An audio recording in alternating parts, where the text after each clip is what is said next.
lagi mau pulang ke rumah dia, Pak. Oke, kita tunggu dia ya. Disyaratkan lagi sama Bang Juma ya.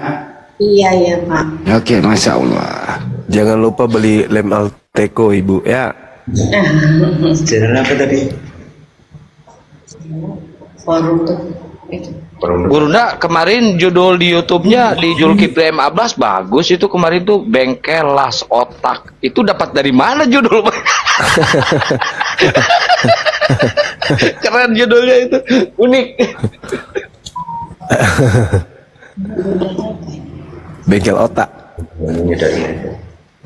Iya, bengkel las otak, aduh. Nggak bisa ngebayangin kalau otaknya ya dilas karbit. Ada aja. Aduh ya Allah, bikin ngakak. Ibu Yuni gimana perkembangannya sesudah syahadat ada anak kita di sana yang 2 itu? Alhamdulillah, Pak. Cuma orang itu dia bilang, ajari sama sholat, caranya sholat gitu. Yang udah pakai bahasa Indonesia dulu, yang ringkas-ringkas saja. Nanti kan perlahan-lahan kamu bisa. Saya bilang gitu. Di mana itu, Bu Rida, di mana itu Bu posisinya? Medan. Di Medan. Berapa orang? Maksudnya, Pak? Yang mualaf itu berapa orang? Kami 3, tinggal anak laki-laki saya lagi, 1 lagi mau datang ini. Oke. Ibu nanti DM aku Bu ya. Ada sedikit ini. Kita kasih nomornya kan Dio. Iya. Nanti kalau ada Bu Rida tahu nomor pun langsung WA atau DM boleh. Iya, Pak. Insya Allah. Lewat Bang Handi aja, Bang Dio kan di Bang Handi ada nomor WA-nya. Oh iya, boleh ya Bangku. Siap.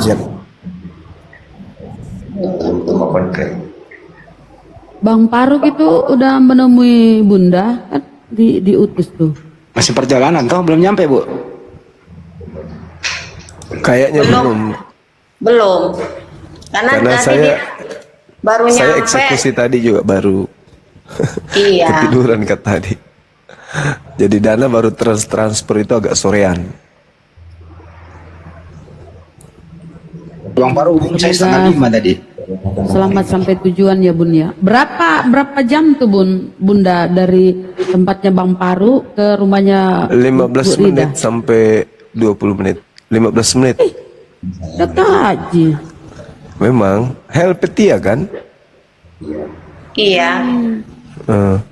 Kalau Bang Faruk itu tinggalnya di mana? Dia di Pasar 4 kalau nggak salah. Di Marelan. Pasar 5. Pasar 5 ya. Oh iya. Baru. Iya. Oh.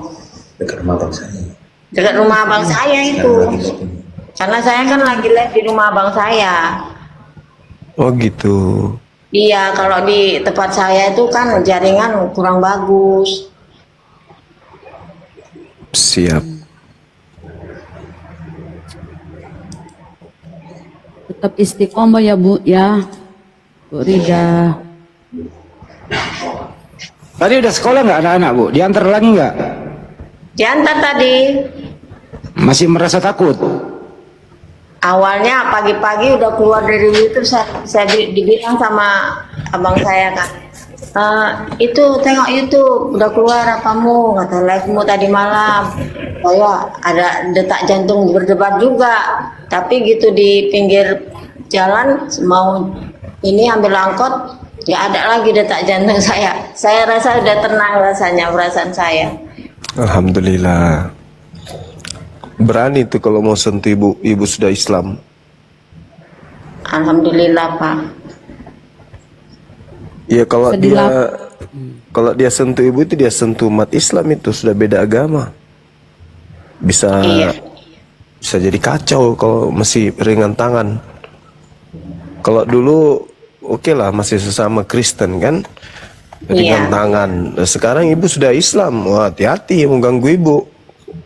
Umat Islam pasti mengamuk. Gak boleh umat Islam teraniaya sama orang Kristen, gak boleh. Begitu juga sebaliknya, orang Islam gak boleh menganiaya Kristen. Iya Pak. Kalau masih dalam rumah tangga ibu sesama Kristen ya silakan aja.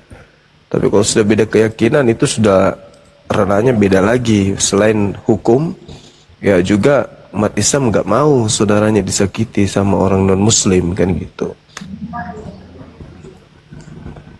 Betul. Berapa Umat Islam tahun? itu lanjut mengendi. Bu, berapa tahun Anda murtad, Bu? 17 tahun, Pak. Apa yang Ibu rasakan 17 tahun murtad? Ya, ada penyesalan juga. Menyesal bahasanya saya udah murtad dari agama saya. Jadi saya mau kembali juga, tapi keinginan saya mau kembali itu saya bawa juga anak-anak saya. Bukan ajaran kasih, Bu. Apa mana ada lagi ajaran kasih di situ? Bagi saya itu kasih hanya omong kosong aja itu. Jadi sudah pernah makan babi ya 17 tahun wih. Belum. Oh tidak ya, alhamdulillah. Belum. Makanya pikirannya masih jernih ya Bun ya. Alhamdulillah, Bu. Alhamdulillah.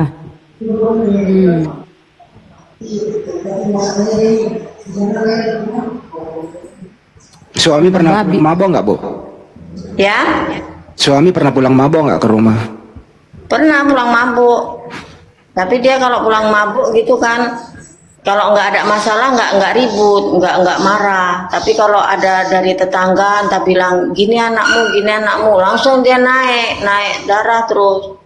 Udahlah anaknya dipanggilin, apa yang ada dipukul, suruh jawab, terus jawab. Tapi nanti dijawab dimarahin. Jadi anaknya bingung mau jawab dimarahin, nggak jawab dimarahin gitu. Tangan, Bu. Suaminya sekarang di mana Bu? Udah mati. Belum, masih hidup. Oh, jadi enggak marah sama ibu. Tahu ibu mualaf tuh enggak marah gitu. Lari beliau ini. Saya lari, Bu, Lari ya Allah. dari rumah. Masya Allah. Iya, Bu, laporin kalau dia berani ganggu, Bu, laporin. Iya. Bu pernah main tangan nggak sama Ibu sama anak-anak? Kalau sama saya enggak, Pak. Cuma sama anak-anak ini sering. Apalagi sama anak saya yang perempuan nomor 1 itu, yang nomor 2-nya lah anak saya nomor 2. Itu terus adiknya salah, dia yang kena. Kurang kebersihan rumah atau apapun dia yang kena. Sampai dibilang biar kamu cacat seumur hidup, biar aku yang menjaga, katanya gitu. Kan rugi kalau gitu. Yang laki-laki putus sekolah ya, Bu? Yang laki-laki sementara ini putus lah, dia mau naik kelas 3 ini. Dibilang dia berhenti dulu lah saya mak, karena gimana ekonomi kita, bilang gitu dia. Tapi gimana sekolah kamu? Daripada nggak bayar uang sekolah, mama dimarahin aja di sama guru. Aku kasihan loh mak, katanya gitu. Iya, nanti kan mama mohon-mohon sama wali kelasmu sama gurunya. Mohon-mohon setiap bulan, mohon setiap apa mau ujian mohon. Kan mama yang kasihan, malu loh mama, katanya. Asal kamu sekolah anak, saya bilang gitu. Jadi gini, Bu, untuk Iya. sekolah anak-anak gitu ya, alhamdulillah semalam dari umat muslim kaum muslimin muslimat, alhamdulillah sudah banyak yang membantu. Jadi ya dalam hal ini tidak boleh lagi ada yang putus sekolah. Bunda Rama sebagai bendahara sebutkan jumlahnya berapa dan realisasi nanti Bunda. Anda sebagai bendahara silakan. Kurang lebih hampir 10 juta ya kita jumlah semalam tuh. Alhamdulillah ya Allah. Ya, alhamdulillah Bu. Daripada para dermawan-dermawan ahli sedekah, alhamdulillah ada 10 jutaan tuh. Jadi nggak boleh putus sekolah ya Bu ya, harus sekolah tuh anak-anak tiga-tiganya tuh. Iya, terima kasih banyak ya Pak. Ternyata Tuhan Allah masih ngasih rezeki sama kami semua. Biar anak-anak nggak putus sekolah. Ya, jangan lagi kembali mau coba-coba ini Bun ya. Kenapa ganjarannya neraka jahanam kalau orang murtad tuh. Jangan lagi berpikir mau ke sana. Iya, Bun. Saya haramkan itu jumpa sama suami. Saya nggak mau lagi jumpa sama suami. Sudah tertekan selama berapa tahun ini, saya tertekan terus diam aja. Dikira dia diam itu saya kalah, tapi diam saya itu kan mencari kebenaran. Kan 17 tahun ibu menderita. Hal-hal yang paling mendasar ibu memutuskan ini kembali ke Islam apa, Bu? Karena itulah, karena saya menyesal. Ada penyesalan di dalam lubuk hati saya sendiri itu. Kenapa sampai saya terjerumus kemari sampai anak-anak sudah besar? Dalam pikiran saya, kenapa nggak dari dulu-dulu saya keluar dari ruang lingkup Kristen ini gitu? Tahu juga izin nanya kan gitu. Ibu, saya izin nanya boleh, Bu? Iya. Itu suaminya ibu apa, murtad juga atau memang Kristen? Memang Kristen. Oh, oke, siap.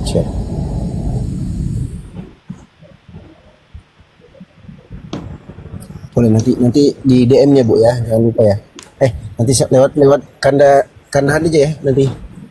Itu bisa dipantau sama Ustadz itu kan profesinya, dan mungkin mengontak dengan orang-orang situ supaya dia terjaga, supaya nggak ini sama suaminya lagi. Lapor, Bun, kalau dia macam-macam. Iya, Bun, ya. Sudah di Islam. Nah, di Islam itu kalau kita dizolimi, perempuan dizolimi, bisa kita lapor, ngadukan gugatan. Ajukan gugatan, Bun. Nggak bisa dizolimi kita seorang perempuan, apalagi seorang istri. Aduh, zolim. Boleh, laporin. Karena kan dari kecil kalau ada suara besar gitu saya merasa ketakutan terus. Jadi dia kalau udah pakai suara besar gitu, jadi nyali saya ciut jadinya. Terus anak-anak inilah jadi apanya, udahlah, tenanglah. Udah gitu memang bapakmu. Selalu saya sabar-sabarkan anak. Tapi anak-anak kan lama-lama timbul traumanya, timbul rasa benci sama bapaknya. Kadang-kala bagus mati aja bapak itu. Kadang gitu. Kenapa nggak sekalian diracun? Oh, jangan ya. Oh, itu lagi anak laki-laki saya, Mak. Pelanggaran hukum itu jangan dikasih gitu. Jangan. Itu anaknya. Pelanggaran Anaknya hukum itu jangan. sendiri loh. Itu kasih racun aja biar mati. Jangan ngomong gitu, stop, cut. Jangan, itu ajaran nggak boleh gitu ya. Artinya apa? Bersyukur sekarang ibu sudah kembali ke Islam. Ya, alhamdulillah. Ya, itu intinya. Ibu ada bekas suami, tapi anak nggak ada bekas bapak. Nah, Banyuma kan sudah memberikan edukasi bahwa ya tetap berdoa ya buat mereka. Semoga mereka diberi ampunan oleh Allah Subhanahu wa taala dan bisa juga mualaf. Itu, Bu, itu aja. Jangan dendam, nggak boleh dendam kayak gitu ya. Yang penting sekarang ibu dan anak-anak menyongsong hari depan yang lebih baik dalam Islam. Sekolah tetap jalan, belajar sholat. Itu dulu yang Anda, jangan usah dendam-dendam lagi ya. Oke? Iya. Oke. Udah dibilang lem Alteco aja sih. Apanya dikasih? Mulutnya. Mulut dengan jari-jari. Kalau cuma itu cuma intermezzo pakai lem Korea tuh. Intermezzo itu. Kenapa Mister? Kau kenapa menjerit-jerit, Mister? Apa ini temanya ini, Bu? Temanya adalah salib itu lambang kutuk atau lambang berkat. Temanya salib, lambang kutuk atau lambang berkat. Itu temanya, Salib. Mister. Salib lambang kutuk atau lambang berkat. Oke. Iya. Oke, lanjut. Silakan aja opening statement buat Anda dulu, silakan. Oke. Jadi kasih waktu ini berarti ya. Iya, silakan. Oke. Boleh overview dulu di awal, Bang Andi? Silakan. Oke. Berilmu kayaknya, percaya diri. Lanjut, Bang. Oke, jadi sejauh yang saya pahami, Bang Andi, agama itu terbagi menjadi dua hal. Yang pertama adalah agama pewahyuan dan yang kedua adalah agama non-pewahyuan. Agama pewahyuan itu adalah agama yang berasal dari Tuhan Allah yang kemudian disampaikan kepada para nabi-nabinya, Abraham, Musa, dan lain-lain, kemudian disampaikan kepada umatnya. Langsung aja ke topiknya Bang. Salib Langsung itu, ke topiknya. Jadi iya, langsung aja. penyaliban itu adalah berkat. Oke, cukup ya. Salib menurut Anda berkat. Bang Juma, silakan gantian Bang. Iya, jadi kalau di Islam itu salib itu bismillahirrahmanirrahim. Assalamualaikum warahmatullahi wabarakatuh.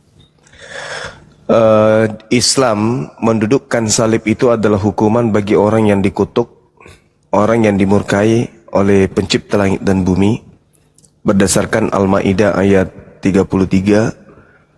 Dan juga kalau kita lihat di dalam kitabnya orang Yahudi, Ulangan 21, 22, 23, ternyata salib itu adalah kutuk dikarenakan korban yang mati di salib itu adalah orang yang melakukan dosa yang sepadan dengan hukuman mati, dan yang mengutuknya langsung adalah pencipta langit dan bumi yang orang Yahudi sebut Elohim.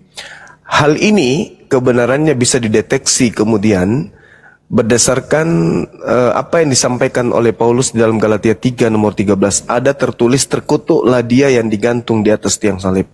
Berarti menurut Paulus, yang digantung di salib adalah orang yang terkutuk. Dengan kata lain, dalam perspektif hukum yang berlaku pada zaman itu, siapapun dia, apapun jabatannya, dari golongan apapun dia, ketika dia duduk sebagai terdakwa, ya, atau tersangka untuk dihukum salib, maka dia sudah dipastikan sebagai pelaku dosa yang sepadan dengan hukuman mati, dan dia sudah dapat dipastikan adalah orang yang dikutuk oleh pencipta langit dan bumi. Jadi tidak ada titik setitik pun, tidak ada celah setitik pun salib itu adalah berkat.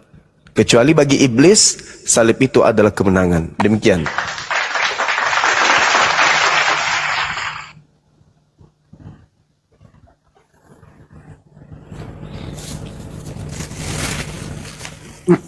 Cukup Bang Juma? Sudah. Ya, silakan Mister 09. Kalau berkat itu alasannya apa Bang? Pakai data silakan.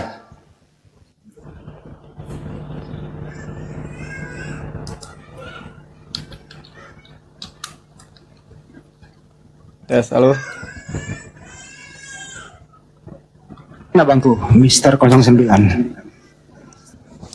Halo, tes. Jelas nggak Bang Andi?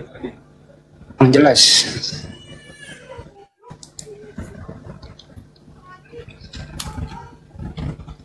Halo. Iya jelas Bang. Ya. Ya, tapi kan Allah itu kan Maha Kasih.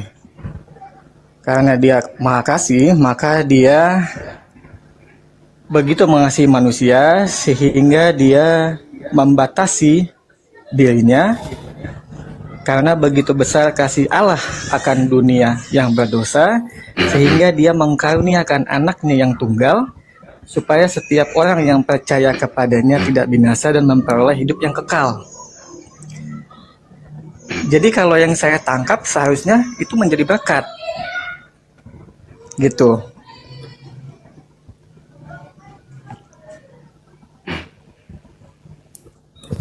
Udah. Langsung disalah aja Bang Juma kalau sudah. Ya, ini hanya asumsi aja ya. Jelas dalilnya, orang yang dikutuk itu adalah orang yang disalib. Orang yang disalib itu adalah orang yang dikutuk. Kutuk sama dengan salib, salib sama dengan kutuk. Bagaimana mungkin kutukan Tuhan bisa menjadi berkat? Ini ngoceh tanpa ada data ya. Itu hanya doktrin dogma saja. Karena keinginan syahwat, ya, nafsu, agar supaya dosa-dosa Kristen itu ditebus. Sebenarnya kalau kita melihat dari pola yang ada di 1 Timotius, dosa yang dihapuskan kemudian oleh tumbal yang adalah manusia, berdasarkan 1 Timotius itu adalah dosanya Paulus, bukan dosanya orang Kristen. Makanya Paulus itu mendoktrin orang Kristen agar supaya mereka percaya bahwa dosa-dosa orang manusia itu diambil kemudian oleh Yesus untuk menanggung dosa-dosa orang. Padahal sebenarnya bukan dosa orang. Mana dosa orang Kristen ini apa? Yang diambil kemudian oleh Yesus di atas tiang salib itu apa? Kristen belum ada saat itu. Yang ada adalah Paulus. Maka benarlah apa yang dikatakan dalam 1 Timotius 1, aku bersyukur kepada Dia yang menguatkan aku, yaitu Yesus Kristus, Tuhan Kristen, karena Ia menganggap aku setia dan mempercayakan pelayanan ini kepada aku. Aku yang tadinya seorang penghujat dan seorang penganiaya dan seorang ganas, tetapi aku dikasihinya karena semuanya itu telah kulakukan tanpa pengetahuan, yaitu di luar iman. Malah kasih karunia Tuhan Kristen, yaitu Yesus, telah dikaruniakan dengan limpahannya kepadaku dengan iman dan kasih dalam Yesus Kristus. Perkataan ini benar dan patut diterima sepenuhnya. Kristus Yesus datang ke dunia untuk menyelamatkan orang berdosa, dan di antara mereka akulah yang paling berdosa. Tetapi justru karena ini aku dikasihinya, agar dalam diriku ini, sebagai orang yang paling berdosa, Yesus Kristus menunjukkan seluruh kesabarannya. Dengan demikian aku menjadi contoh bagi mereka yang kemudian percaya kepada yang mendapat hidup yang kekal. Jadi, Paulus ini mengakui di antara seluruh manusia yang paling berdosa, dialah manusia yang paling banyak dosanya. Berarti dia yang paling banyak mendapatkan keuntungan dari penyaliban terhadap orang yang dikutuk ini. Ya, tidak ada kemudian di dalam data kitabnya orang Yahudi dosa-dosa ditebus dengan makhluk terkutuk. Nggak ada. Bahkan hewan pun harus hewan yang suci, yang menjadi korban penebus salah, penebus dosa bagi Bani Israel.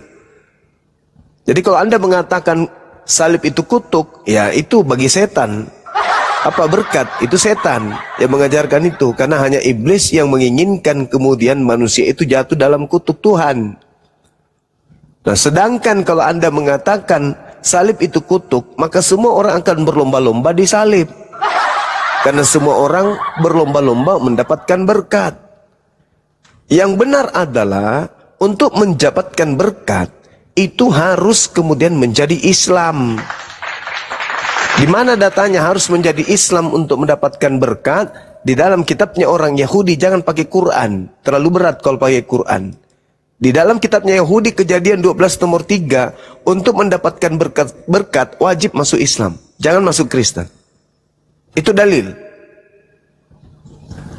Aku Tuhan akan memberkati orang-orang yang memberkati Abraham. Nah tuh. Jadi kalau mau masuk diberkati oleh Tuhan, ya masuk Islam. Karena non-stop 24 jam orang-orang melakukan pemberkatan kepada Abraham. Jadi untuk mendapatkan berkat masuk Islam, mendapatkan kutuk masuk Kristen. Itu jelas, karena salib itu adalah kutukan. Anda memutarbalikkan salib itu adalah berkat. Dari mana? Sementara Anda diajarkan menjadi seorang Kristen, di Kristen itu wajib hukumnya mengatakan bahwa Nabi Ismail itu bukan anak Abraham. Nabi Ismail itu adalah anak budak. Nabi Ismail itu adalah anak yang tidak sah. Nabi Ismail itu adalah anak zina. Wajib hukumnya orang Kristen kemudian hinakan itu. Wajib hukumnya orang Kristen menghina Nabi Ismail. Wajib hukumnya orang Kristen menghina sunnah, menghina kurban hewan, menghina satu Tuhan. Itu di Kristen. Maka ketika saudara mengatakan salib itu adalah kutuk, berarti Anda pengikut setan. Jelas sekali. Tuhan mengutuk orang yang disalib itu adalah orang yang kena kutuk. Ulangan 21, 22, 23. Agama Kristen diajarkan dari sejak lahir, bahkan dalam rahim ibunya kali. Diajarin untuk memfitnah Nabi Ibrahim alaihissalam, memfitnah Nabi Ismail alaihissalam. Sedangkan polanya, aku Tuhan akan memberkati orang orang-orang yang memberkati engkau wahai Abraham, dan aku Tuhan akan mengutuk orang-orang yang mengutuk engkau Abraham. Nah, siapa yang sibuk mengutuk Abraham? Ya Kristen. Sibuk mengutuk Abraham yang adalah orang yang diberkati, dan sibuk kemudian memberkati orang yang dikutuk oleh Tuhan di atas tiang salib. Yang di atas salib yang Anda sembah itu makhluk terkutuk, tapi Anda katakan makhluk yang penuh berkat. Iblis Anda berkati, Nabi Abraham yang penuh berkat Anda hinakan, Anda kutuk. Nah, itulah Kristen. Kebalik. Ya, jadi saudara, mohon maaf, yang hak itu harus disampaikan, batil pun harus disampaikan. Terima tidak terima Anda, saya rasa Anda kalau punya akal, ya segeralah bergegas dari kelompok orang-orang yang mengatakan salib itu adalah berkat. Silakan. Interupsi kandaku, karena ini live di YouTube. Interupsi bentar. Iya, silakan. Tadi ada diksi yang keliru tadi kandaku, mungkin perlu diulang. Kanda Yang mana mengatakan tuh? tadi, kalau Anda mengatakan salib itu adalah tanda kutuk, berarti Anda pengikut iblis. Itu saya kira keliru itu. Harusnya kan kalau Anda meyakini salib itu adalah tanda berkat, berarti Anda pengikut iblis. Tadi Kanda kayaknya ini keceplosan kayaknya. Oh iya, betul. Kalau Anda mengatakan bahwa salib itu adalah berkat, aku ada suara nggak sih? berarti Anda adalah pengikut iblis. Itu yang Anda harus Aku ada suara nggak? Itu sekitar ralat ya teman-teman. Suara saya kedengaran? Karena ini di YouTube. Iya, terima kasih. Dipotong. Kedengaran Terima kasih. Lanjut. Betul, saya salah ya. Saya keliru dalam pengucapan. Jadi kalau saudara mengatakan salib itu adalah berkat, berarti Anda pengikut iblis. Karena Tuhan mengatakan salib itu adalah kutuk. Silakan, saudara. Ya, Bang Zuma, kenapa landasannya selalu ke Paulus? Bang Zuma, coba silahkan buka Yesaya 53 pasal yang ke... Yesaya itu sudah saya jawab ya, teman-teman. Nggak ada. Yesaya itu tidak ada untuk Yesus di situ, Bang. Yesaya itu hanya untuk Hezekia, hanya untuk Ahaz, hanya untuk Yotam, hanya untuk Uzia. Itu bercerita tentang Yehuda dan Yerusalem. Tidak ada hubungannya dengan Yesus di situ. Percuma aja Anda ambil data-data di situ. Coba Anda baca di Yesaya 1 nomor 1 itu udah lengkap di situ.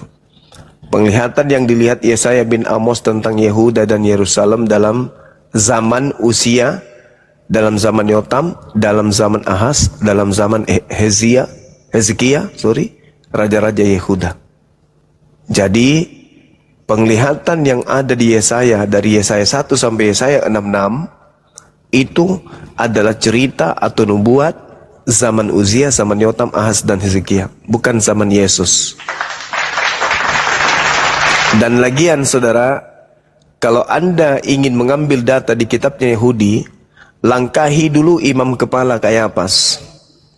Imam kepala Kayafas adalah imam tertinggi tahun di mana Yesus itu kemudian dibunuh. Di situ dinubuatkan di Yohanes 11 nomor 45 sampai nomor 57. Bagaimana Imam Kayafas bernubuat tahun itu juga bahwa Yesus harus mati demi bangsa Israel. Dan hanya untuk bangsa Israel. Kematiannya pun bukan karena dosa. Kematiannya bukan karena dosa waris. Kematiannya bukan untuk nebus dosa. Melainkan kematiannya adalah untuk menghentikan orang-orang Yahudi menjadi pengikut Yesus. Kenapa? Karena semakin banyak orang yang ikut kepada Yesus, pada saat itu maka akan semakin terbuka peluang bagi Roma untuk datang merampas tempat suci mereka dan bangsa mereka. Ya, jadi tak ada hubungannya. Tak ada hubungannya Anda menges-nges Yesaya tak ada hubungannya dengan penyaliban. Yang pasti kalau Anda ingin menghubungkan dengan penyaliban, ikuti teori yang diajarkan Paulus. Galatia 3 nomor 13. Sebab ada tertulis, Kalau Yesaya 53 itu betul sebagai nubuat oleh Yesus, maka dia akan mengatakan, sebab ada tertulis, terkutuklah dia. Nah, yang tertulis di dalam Yesaya 53. Tapi dia mengatakan apa? Terkutuklah dia yang tertulis di dalam Ulangan 21, 22 sampai 23. Itu pengakuan Paulus.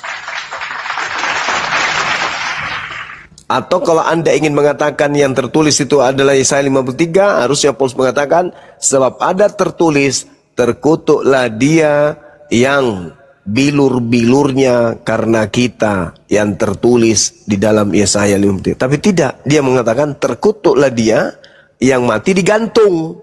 Berarti Ulangan, bukan Yesaya. Seperti itu kawan.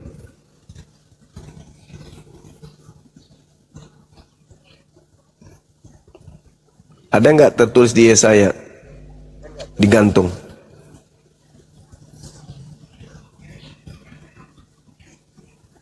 Ada kan di Yesaya terkutuk? Nggak ada bang. Yang ada, sebab ada tertulis terkutuklah dia yang digantung. Nah itu tertulisnya di Ulangan, bukan di Yesaya. Jadi Kristen ini benar-benar korban yang kena tipu dan terjerat oleh tipu daya muslihat Paulus.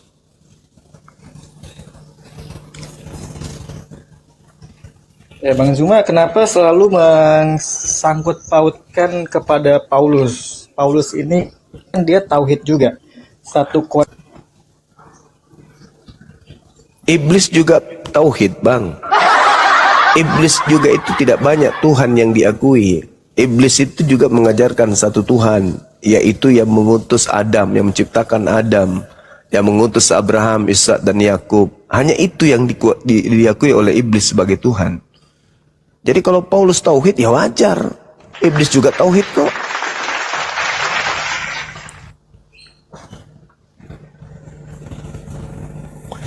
Kenapa harus Paulus? Ya karena hanya Paulus yang mengaku bertemu dengan Mesias di padang gurun. Dan hanya dia yang menggenapi nubuat-nubuat Yesus yang mengatakan, waspadalah kepada penyesat yang datang kepadamu dengan memakai namaku dan berkata, akulah Kristus. Jadi apabila ada orang berkata ada Kristus di sini, ada Kristus di sana, jangan kau percaya. Hanya Paulus yang menggenapi itu. Terus yang paling mencolok adalah, waspadalah kepada nabi-nabi palsu yang datang kepadamu, yang menyamar seperti domba, padahal dia adalah serigala yang buas. Dari buahnya kamu mengenal mereka, dari pengikutnya kau kenal mereka, dari ajarannya kau kenal dia. Apa ajarannya? Memanggil aku Tuhan, bernubuat pakai namaku, mengusir setan pakai namaku, bermujizat pakai namaku. Itulah tanda daripada buah nabi palsu itu. Dan semuanya itu tandanya ada di Kristen. Dan Kristen ini adalah ajaran Paulus. Berarti ya Paulus yang harus tanggung jawab di sana.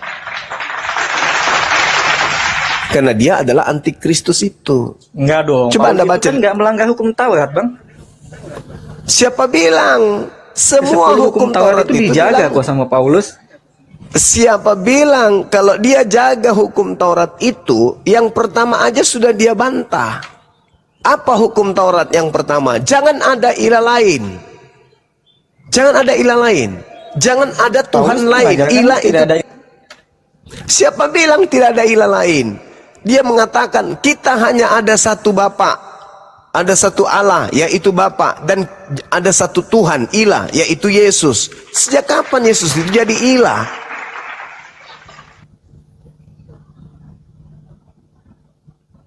Sejak kapan? Di mana Yesus itu diilahkan? Di mana? Tidak ada Yesus itu pernah diilahkan. Kalau Yesus itu diilahkan, manusia pertama yang mengilahkan itu adalah ibunya. Coba kasih data di mana ibunya mengilahkan anaknya. Ada. Harusnya yang mengilahkan pertama kali itu adalah Yusuf, bapak tirinya. Ada. Yusuf mengilahkan anaknya tirinya. Ada. Enggak ada. Kalian aja itu yang percaya kepada Paulus. Si gondrong Paulus.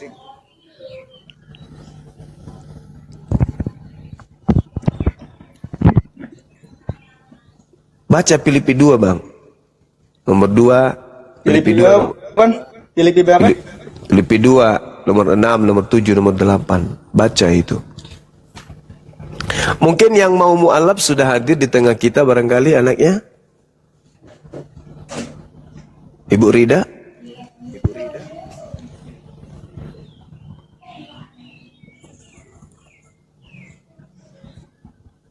Ibu Rida, monitor Ibu Rida.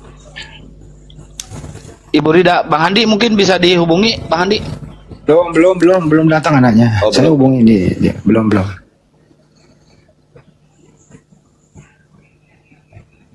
Jadi tim sekarang udah ke rumah dia sampai menunggu anaknya pesan Grab pulang.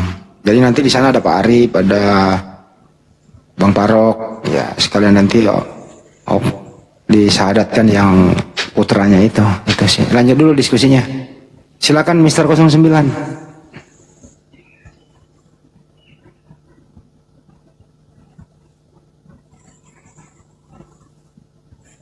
Kemute Bang. Mister 09 kemute. Oh iya. Ya. Naikkan pendetanya kalau ada di bawah.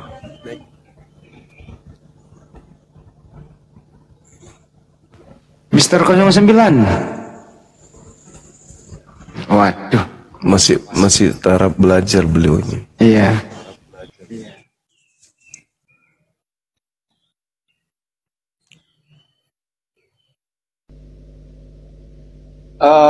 Izin, Guru Nda, sedikit. Cek. Gak ada suara ya saya? Iya. Ya, izin buat teman-teman yang yang di YouTube sama yang di TikTok ini ya, yang 1, sekian. Bagi teman-teman yang ingin mendukung bisnisnya anaknya Guru Nda ya, sambil kita nunggu debat, buat pesan order kaos ini, silakan hubungi ke saya langsung ya, teman-teman ya. Hubungi ke saya langsung di nomor WA 081 21 474 9002. Silakan diketik di bawah teman-teman biar di screenshot. Ini ya, kaos Guru Nda Juma. Tersedia cuma warna hitam aja teman-teman, bagi laki-laki sama perempuan ada ya. Silakan hubungi langsung ke saya ke nomor yang tadi. Silakan dilanjut Bang Handi.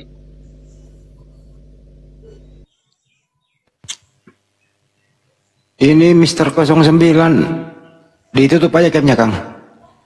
Lemot kayaknya kalau on cam itu loh. Mister 09 silakan Bang. Kenapa Anda mengatakan salib itu berkat? Padahal salib itu tanpa orang dikutuk gitu loh Bang, maksudnya. Kenapa? Silakan. Iya, sebenarnya bukan masalah salibnya itu Bang Andi. Sebenarnya masalah dia kematiannya itu sebetulnya. Kematiannya itu, kemudian dia mati bangkit, itu sebenarnya landasan kita percaya pada kebangkitan. Ketika ada yang mati kemudian bangkit, sebenarnya bukan salibnya. Jadi ketika dia mati, maka dia sudah menebus dosa manusia. Sebenarnya itu. Bukan di salibnya sebetulnya. Begini saudara. Silakan Iya. Bang. Begini kawan. Orang yang mati bangkit itu tidak ada unsur nebus dosa bangkit atau mati nebus dosa bangkit dari ketiga. Itu dalam pengajaran Yesus. Iblis yang dilemparkan keluar dari kubur. Dan kematian, pertama, kematian itu berlaku hanya orang yang dikutuk Elohim. Yang kedua, Yesus memberikan tanda bagi angkatan jahat kebangkitan pada hari ketiga. Jadi tanda untuk angkatan jahat itu adalah anak manusia bangkit pada hari ketiga. Di dalam Matius 12, Anda pelajari baik-baik, nomor 38 sampai nomor 40. Ketika orang-orang Farisi datang minta satu tanda, Guru, berikan kami satu tanda. Apa kata Yesus? Tidak akan diberikan satu tanda apapun kepada angkatan jahat selain bangkit pada hari ketiga. Jadi kalau ada yang percaya kebangkitan pada hari ketiga, entah itu untuk jualan pisang hijau, pempek Palembang, dia bangkit kemudian hari ketiga untuk jualan kuaci, ya, atau nebus dosa, nebus di pegadaian, jualan apa gitu, es cendol, es dawet, itu adalah tanda untuk angkatan jahat. Siapapun itu dan apapun tujuannya, itu ucapan Yesus sendiri. Kebangkitan hari ketiga itu adalah tanda yang spesial untuk angkatan jahat.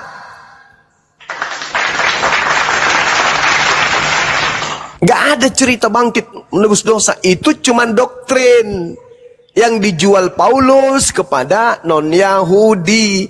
Kenapa Paulus tidak menjual itu ke Yahudi? Kenapa? Karena kalau dijual ke Yahudi tidak laku. Kenapa nggak laku? Karena Yahudi sudah diajarkan kalau ingin nebus dosa pakai hewan. Imamat 1 nomor 2, katakanlah kepada orang Yahudi apabila mereka hendak mempersembahkan kurban penebus dosa, hendaklah mereka mempersembahkan hewan ternak berupa domba, kambing, sapi, lembu.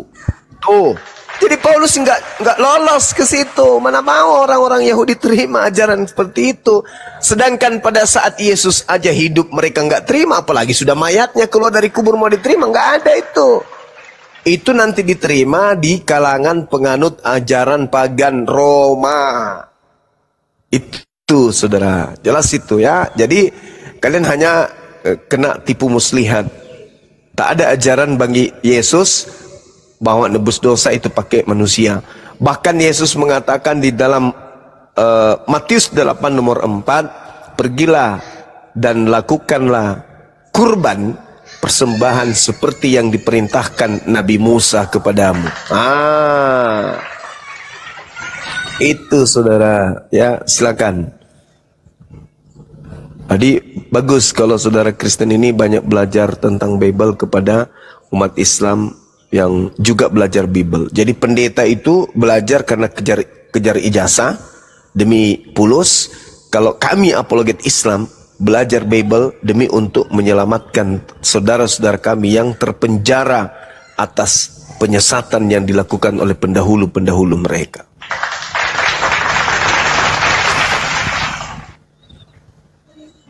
Kanda izin Kanda, jadi kita buka ini kursus belajar Bible untuk pendeta ke API. Iya. Saya nerima panggilan dek privat, atau ada siap, seminar. Kalau misalnya ada gereja-gereja persekutuan mau bikin misa, mau acara Natalan atau acara apapun kebaktian, mengundang Bang Suma hadir, saya hadir untuk menjelaskan isi Bible itu selurus-lurusnya. Tidak ada tendensi pulus. Silakan. Siap. Bu, itu acara kalau Bang Yuma datang. Gue bikin playernya beneran. Iya, silakan aja. Misalnya di Senayan, Persekutuan Gereja se-Indonesia mengadakan acara temu muka dengan Bang Suma, undang saya hadir.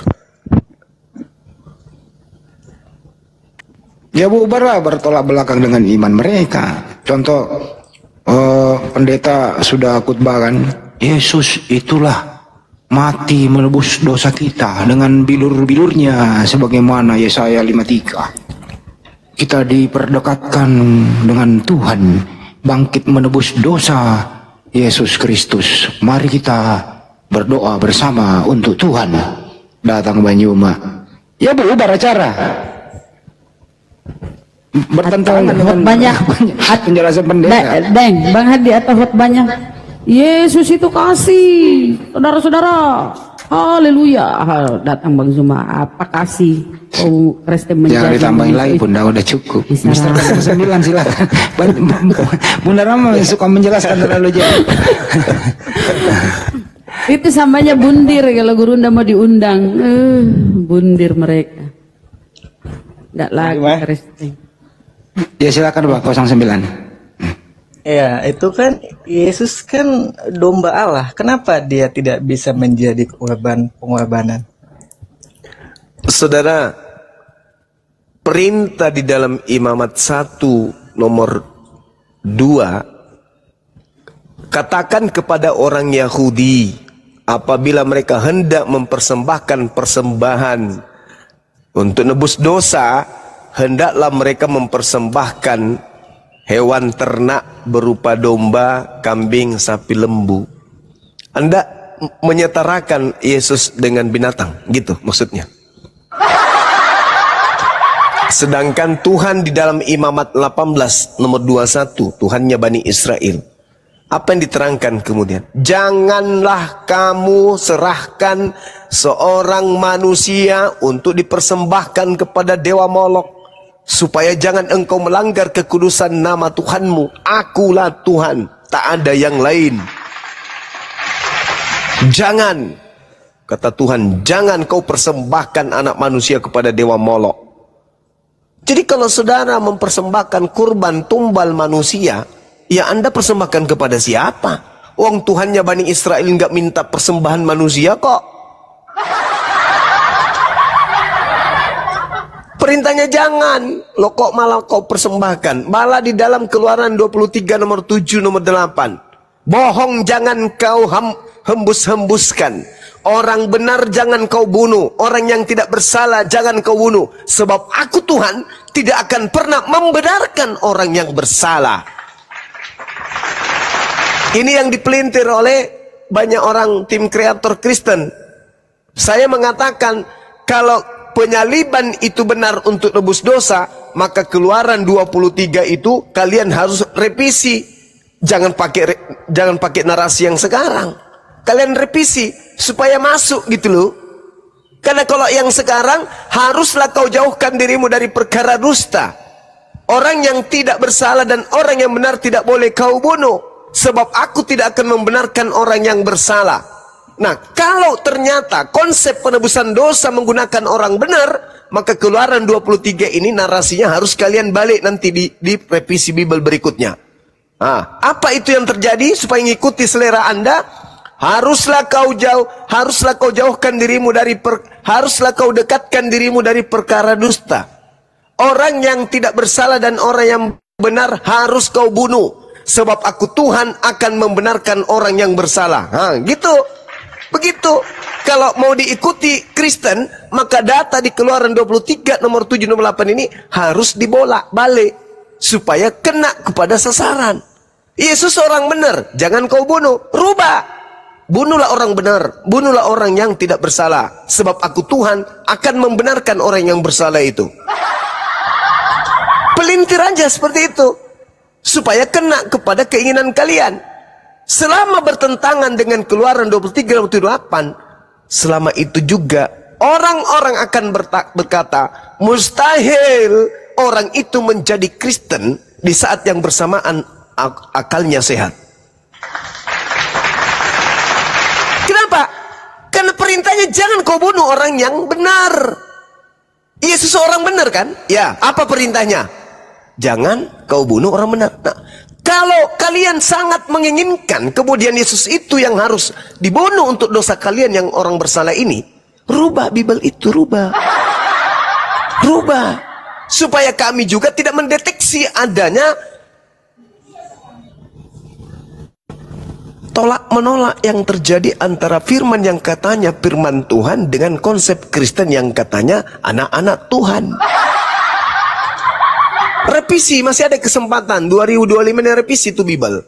Toh itu bukan kitabnya Yahudi lagi kok. Itu murni kitab kalian, hanya terjemahan pun. Rubah. Nah, nanti tim kreator kalian diedit lagi, dipotong-potong. Wah, Bang Suma itu mempleset-plesetkan Bible. Padahal saya menginstruksikan, kalau kalian pingin kali salib itu berkat, ya rubah.